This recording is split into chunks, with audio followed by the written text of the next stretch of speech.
العلم نور، العلم نور۔ علم نور ہے سیگمنٹ کا پہلا سوال کریں گے اسلام آباد والوں سے۔ حدیث پاک میں غریب مسلمانوں کی کیا فضیلت آئی ہے؟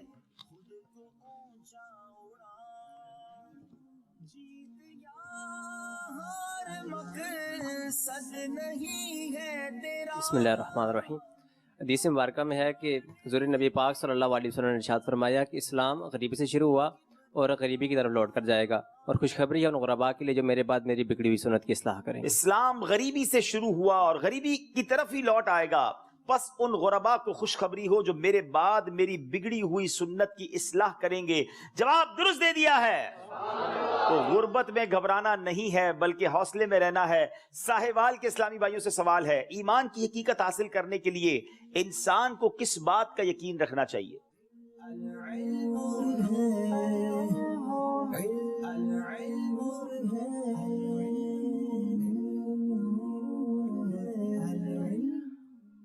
نبی کریم صلی اللہ تعالیٰ علیہ وبارک وسلم نے ارشاد فرمایا، بندہ اس وقت تک ایمان کی حقیقت کو نہیں پا سکتا جب تک اس بات کا یقین نہ رکھے کہ جو کچھ اس کو ملا ہے وہ اسے ملنے والا تھا، اور جو کچھ نہیں ملا وہ اسے نہیں ملنے والا تھا۔ یعنی جو اسے ملا ہے وہ اس سے رکنے والا نہ تھا، ملنا ہی تھا، اور جو اسے نہیں ملا وہ ملنے والا نہیں تھا۔ تو پھر ٹینشن کس بات کی؟ اللہ پر بھروسہ رکھیں۔ جواب درست دے دیا ہے۔ بڑا انٹرسٹنگ کوسچن ہے اسلام آباد والوں سے۔ اللہ پاک نے کس دن کس چیز کو پیدا فرمایا؟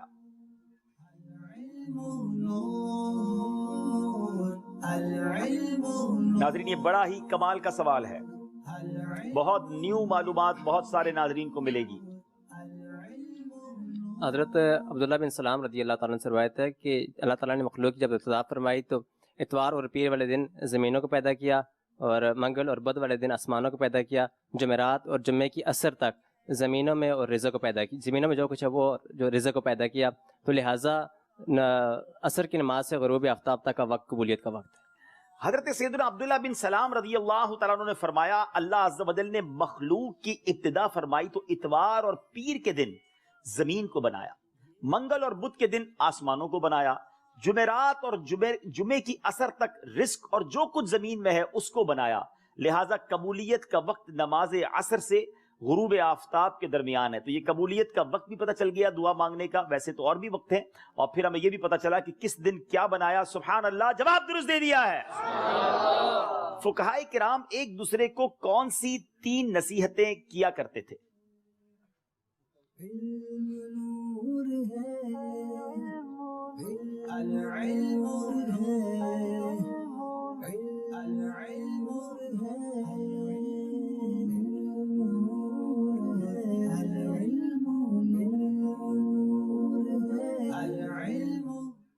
فقہائے کرام ایک دوسرے کو 3 نصیحت کرتے تھے، بات ایک دوسرے کو لکھ کر بھیجتے تھے۔ اگر تم اپنے ظاہری اعمال کی اصلاح کرو گے تو اللہ پاک تمہارے پوشیدہ اعمال کی اصلاح فرما دے گا، اگر تم اپنے اور اللہ تبارک و تعالیٰ کے درمیان تعلق کی اصلاح کرو گے تو اللہ عز و جل تمہارے اور لوگوں کے درمیان تعلق کی اصلاح فرما دے گا، اور اللہ تبارک و تعالیٰ تمہارے اور لوگوں کے درمیان تعلق کی اصلاح فرما دے گا۔ وقت آپ کا پورا ہو گیا ہے اور آپ نے ایک ہی ٹھیک بتایا، پہلا والا بھی آپ نے غلط بتایا، میں اس کو پورا بیان کر دیتا ہوں۔ فقہا ایک دوسرے کو 3 نصیحتیں کرتے اور بعض تو انہیں ایک دوسرے کو لکھ کر بھی بھیجتے تھے، بڑی کمال کی نصیحتیں ہیں۔ نمبر 1، جو آخرت کے لیے عمل کرے اللہ اس کی دنیا کے لیے کافی ہو جاتا ہے، بندہ آخرت کی تیاری کرے۔ دوسری بات فرمائی، جو اپنے پوشیدہ عمل کی اصلاح کرے اللہ تعالیٰ اس کے ظاہری اعمال کی اصلاح فرما دیتا ہے۔ ہم نارملی لوگوں کے سامنے والے اعمال تو ٹھیک کر رہے ہوتے ہیں، تخلیے میں اکیلے میں عمل ہو رہے ہوتے ہیں، اس کا حال بعض اوقات بہت برا ہوتا ہے۔ اور تیسری بات فرمائی، جو اللہ پاک اور اپنے درمیان تعلق کی اصلاح کرے اللہ پاک اس کی اور لوگوں کے درمیان تعلق کی اصلاح فرما دے گا۔ آئے ہائے ہائے، کیا کمال کی بات ہے۔ اللہ راضی ہو جائے، رب راضی تو سب راضی۔ ہم سب کو راضی کرنے کے چکر میں بعض اوقات کچھ لوگ ہوتے ہیں جو رب کو ناراض کر لیتے ہیں۔ غلطی ہو گئی ہے جناب، یہاں سوال کا جواب وقت کے اندر بھی دینا ہوتا ہے اور ٹھیک دینا ہوتا ہے۔ بہرحال اسلام آباد والوں کی طرف چلیں گے۔ پہلے، دوسرے اور تیسرے آسمان کے فرشتوں کی تسمیہ کیا ہے؟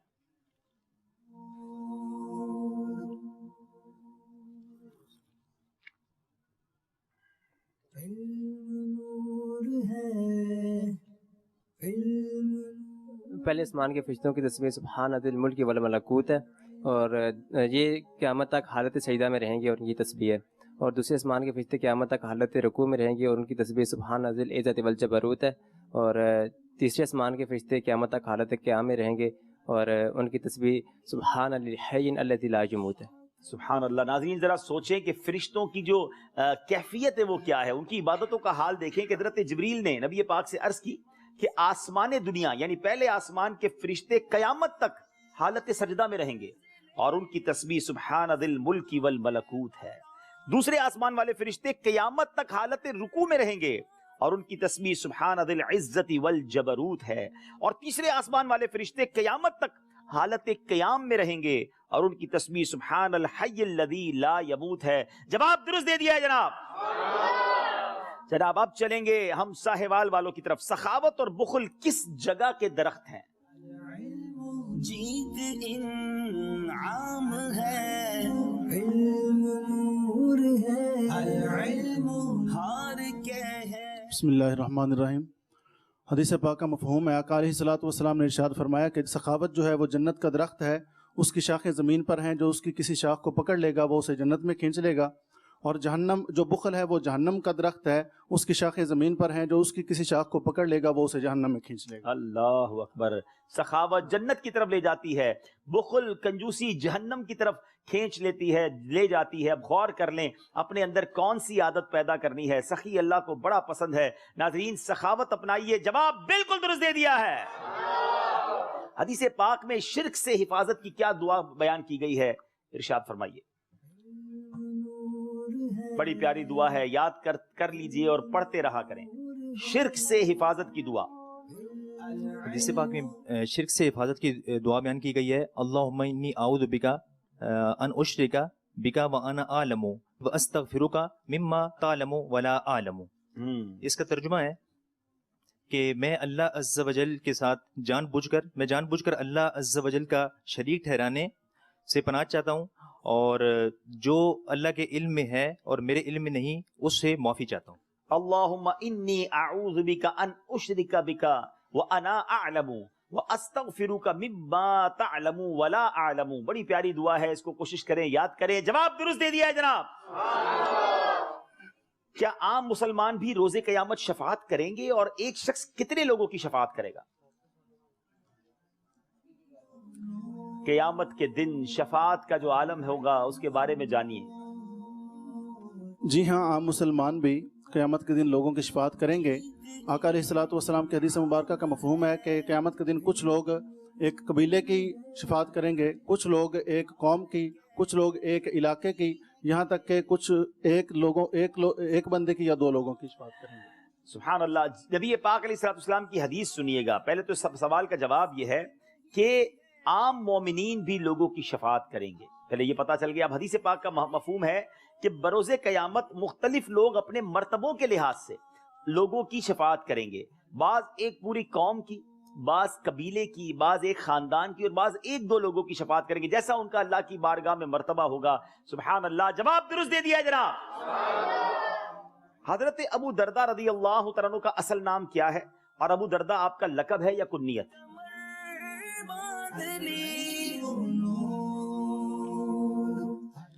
جی، حضرت ابو دردہ رضی اللہ تعالیٰ عنہ کا اصل نام عویمر ہے، اور ابو دردہ آپ کی کنیت ہے۔ جی، آپ کا نام عویمر ہے اور اصل جو آپ کا نام یہی ہے، کنیت ابو دردہ ہے۔ جواب درست دے دیا ہے جناب۔ اب بتائیے کہ حضرت ابو دردہ رضی اللہ تعالیٰ عنہ کا انتقال کس سنہ ہجری میں ہوا؟ بسم اللہ الرحمن الرحیم۔ حضرت ابو دردہ رضی اللہ تعالیٰ عنہ کا وصال 32 سنہ ہجری کو 32 سنہ ہجری میں ہوا۔ جواب بالکل